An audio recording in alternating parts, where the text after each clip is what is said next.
बिस्मिल्लाहिर्रहमानिर्रहीम, अस्सलाम वालेकुम। आज मैं बनाने लगी हूँ चिकन हरीस है या फिर दलीम भी आप इसे कह सकते हैं। जिसके लिए मैंने यहाँ पे सभी तैयारी करके रखी है। ये है वीट, जो एक गेहूं का दाना दो टुकड़ों में कट किया हुआ इस तरह का ये पैक्ड आता है।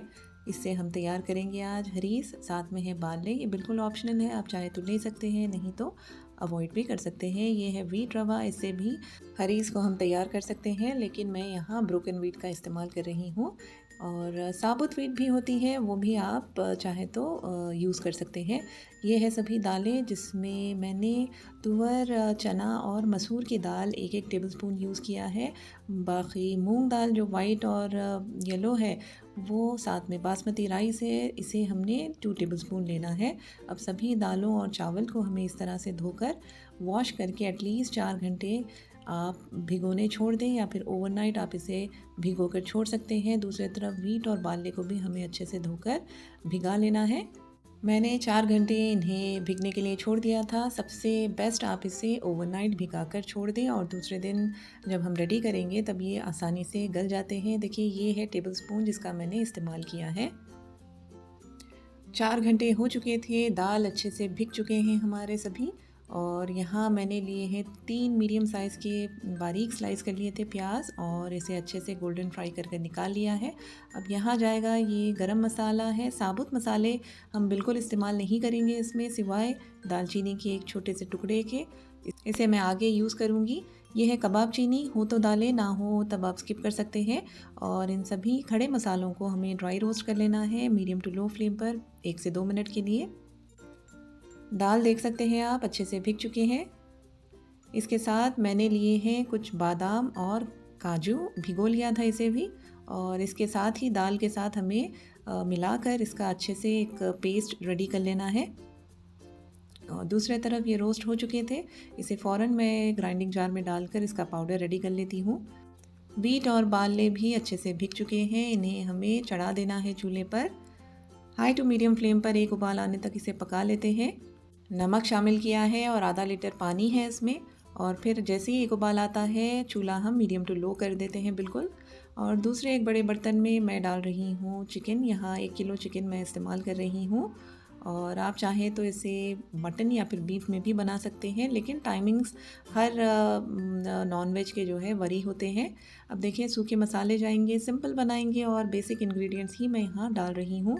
मिर्च की क्वांटिटी आप अपने मर्ज़ी से कम या ज़्यादा कर सकते हैं। जाएगा इसमें दही, आधी कप के करीब दही आप इस्तेमाल कर सकते हैं। मैं डाल रही हूँ 4 बड़े खाने के चम्मच। साथ में दालचीनी का जो टुकड़ा हमने उठा कर रखा था वो भी डाल देते हैं। अब जाएगा इसमें फाइनली चॉप किया हुआ हरा धनिया है, साथ में पुदीना और बहुत सारी हरी मिर्च। गरम मसाला पाउडर जो हमने तैयार किया है उसका 2 टीस्पून यहाँ मैं डाल देती हूँ, बाकी का हम बाद में इस्तेमाल करेंगे। डाल देते हैं फ्राइड अनियंस, आधी हमने इसमें डाल देनी है और आधी को हमने बाद में यूज़ करना है। और दूसरे तरफ ये है तली हुई प्याज का तेल, जिसका मैं आधी कप इस्तेमाल कर रही हूँ। हम चिकन में इसको डाल देते हैं इस तरह से। अगेन तेल की क्वांटिटी आप बढ़ा भी सकते हैं, या फिर कम चाहे तो कम भी कर सकते हैं। अच्छे से मिला लेते हैं सभी चीज़ों को, और डाल देते हैं आधी लीटर पानी। 500 ml पानी मैं यहाँ डाल रही हूँ। और इसे भी कवर करके एक उबाल आने तक हाई फ्लेम पर हमें पका लेना है। जैसे ही एक उबाल आता है, फिर अगेन हम फ्लेम मीडियम टू लो करके इसे गलने छोड़ देते हैं।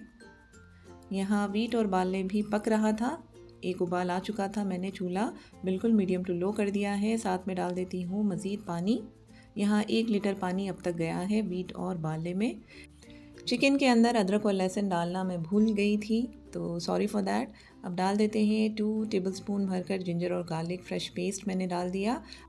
मिला लेते हैं अच्छे से और कवर करके छोड़ दें जब तक चिकन अच्छे से गल नहीं जाता। यहाँ पर दाल, बादाम और कैशू जो भिगो कर रखे थे हमने, उसका मैंने पेस्ट रेडी कर लिया है, देख सकते हैं आप। और इधर बीट और बाले भी आधी गल चुके हैं। बस इस पॉइंट पर हमें ऐड कर देना है इन सभी लेंटिल्स और बादाम कैशू का पेस्ट। अच्छे से चम्मच को चलाते हुए हमें ऐड करना है इन सभी दालों को। फ्लेम को आपने बिल्कुल लो करके इसे ऐड करना है, उछलने का डर होता है। अब यहाँ पर मज़ीद आधी लीटर पानी मैं शामिल कर रही हूँ उसी जार को खंगालते हुए।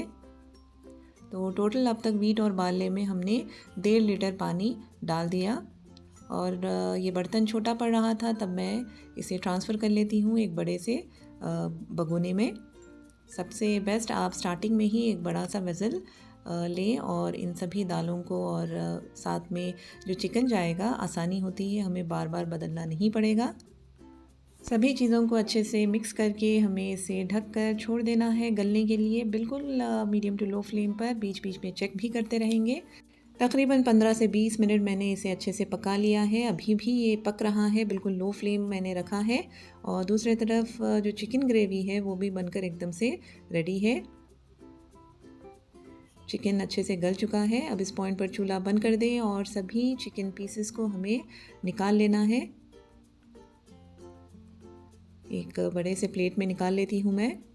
और ये जो ग्रेवी है उसे हम आगे चलकर इस्तेमाल करेंगे। गेहूँ और बाले में भी हमें हिलाते जाना है बीच बीच में, वरना नीचे लगने का डर होता है। देखिए अच्छे से ये गल चुकी है। अगेन मैं छोड़ देती हूँ और इस तरह फोक की मदद से चिकन पीसेस को मैं श्रेड कर लेती हूँ। आसानी के साथ ये निकल जाता है। और आप चाहें तो बार्ले और वीट को भी ब्लेंड कर सकते हैं, थोड़ा सा ठंडा कर लें, या फिर हैंड ब्लेंडर हो तब और भी ज़्यादा आसानी हो जाती है। देखिए हड्डी मैंने अलग कर ली है, साथ में हरी मिर्च आ रही थी तब मैंने हरी मिर्चों को भी निकाल दिया। अब ये सारा चिकन हम डाल देते हैं वीट और बार्ले वाले इस मिक्सचर में। अच्छे से हिला लेते हैं। क्योंकि मेरे यहाँ दरदरा सा ये पसंद किया जाता है, इसीलिए मैंने ब्लेंड नहीं किया वीट को। आप चाहें तो ब्लेंड कर सकते हैं फॉर दैट स्मूथ टेक्सचर। साथ में डाल देते हैं चिकन ग्रेवी। बर्तन को भी खंगाल कर थोड़ा सा पानी से मैंने डाल दिया और इन सभी चीज़ों को अच्छे से मिलाते जाना है हमें।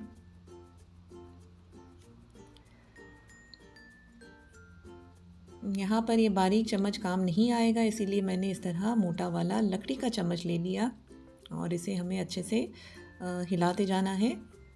अब इसमें जाएगा 1 से 2 नींबू का जूस। यहाँ पर बड़ा था तो मैंने एक ही इस्तेमाल किया है। साथ में मुट्ठी भर तली हुई प्याज और हरा धनिया है, पुदीना है फाइनली चॉप। आधी कटोरी असली घी मैं यहाँ यूज़ कर रही हूँ, थोड़ा सा बचा लेते हैं। और सभी चीज़ों को अच्छे से हमें मिलाकर इसे मिक्स करते जाना है। जितनी भी आप में स्ट्रेंथ हो अच्छे से इसे मिलाते जाएं। अब यहाँ पर आपका ये जो स्ट्रगलिंग पॉइंट है शुरू हो जाता है, तभी आपकी हरीज़ या फिर दलीम जाके बहुत ही बढ़िया बनती है। साथ में डाल देते हैं गरम मसाला पाउडर। अगर थोड़ा बहुत बच जाए तो आप उसे दूसरे मर्तबा इस्तेमाल कर सकते हैं। और डाल देती हूँ नमक। बस इन सभी चीज़ों को डालकर हमें अच्छे से इसे मिलाते जाना है और गलने छोड़ देते हैं। कवर करके इसे बिल्कुल मीडियम टू लो फ्लेम पर हमें कुक करना है। बीच बीच में आपने इसे चेक करते जाना है और घोटे की मदद से जो दाल घोटनी होती है उससे आपने अच्छे से इसे मिक्स करते जाना है, तभी ये जाकर स्मूथ सी इसका टेक्सचर फॉर्म होता है। देखिए आधे घंटे से ज़्यादा हो चुका था। मैंने यहाँ पर बीच बीच में इसे अच्छे से पूरा दम लगाकर मिक्स करते मैं गई हूँ और आप देख सकते हैं तेल और जो घी हमने डाला था अच्छे से सरफेस पर आ चुका है।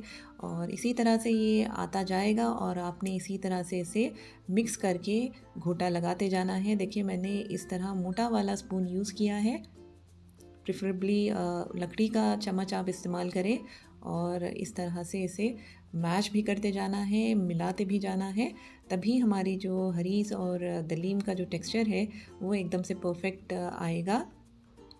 आप देख सकते हैं। मज़ीद 5 मिनट इसे इसी तरह से मैं छोड़ देती हूँ। तो टोटल 40 टू 45 मिनट्स यहाँ मुझे लगे हैं इसे रेडी होने के लिए। अगर कंसिस्टेंसी आपकी बहुत ज़्यादा गाढ़ी हो या फिर आप पतली पसंद करते हो तब आप मज़ीद आधा लीटर पानी डालकर इसे कुक होने छोड़ दें। क्योंकि हमारे यहाँ हरीज़ या फिर दलीम गाढ़ी ही पसंद की जाती है, तब मैंने इसमें नहीं शामिल किया। जो मैंने डिस्क्रिप्शन में आपको प्रोवाइड की है इन्फॉर्मेशन उसी तरह से आप फॉलो करेंगे तब आपकी भी हरीज़ या फिर दलीम बहुत ही शानदार बनकर रेडी होगी। देख सकते हैं आप कितनी ज़बरदस्त ये नज़र आ रही है और खाने में भी उतनी ही लाजवाब ये बनी है। तो ज़रूर ट्राई कीजिए मेरी इस हरीस या फिर दलीम वाली रेसिपी को। डिश आउट कर लेती हूँ मैं इस तरह से एक बड़े से बोल में। सबसे ऊपर हमें डाल देना है जो घी और तेल वाला तीरा ऊपर आ चुका था, उसे हमें बचाकर इस तरह से सर्विंग के टाइम पर डाल देना है। और गार्निशिंग के लिए मैंने रखे हैं सभी लौज़मात, क्योंकि हैदराबादी नवाबी स्टाइल हरीस हमने रेडी की है तब ये होने ज़रूरी होते हैं। और काजू लिए हैं, इसे असली घी में थोड़े से फ्राई करके निकाल लिया था मैंने। और गार्निशिंग के लिए तली हुई प्याज है, हरा धनिया है, पुदीना है। और इस तरह ऊपर से अगेन हम डाल देते हैं 1 से 2 टेबलस्पून असली घी। यहाँ हमने क्वांटिटी जो बनाई है वो 8 से 10 लोगों के लिए सफ़िशेंट हो जाती है। तब आप रमज़ान हो या फिर कोई भी दावत, आप ज़रूर इस तरह से मेरी हरीस की रेसिपी को ट्राई कीजिए। कमेंट्स के थ्रू मुझे ज़रूर लिखकर बताइए आपको आज की वीडियो कैसी लगी। पसंद आई हो तब एक लाइक ज़रूर दीजिए, शेयर कीजिए, सब्सक्राइब करना मत भूलें मेरे चैनल को। फिर मिलती हूँ एक और आसान सी रेसिपी के साथ, तब तक के लिए अल्लाह हाफ़िज़।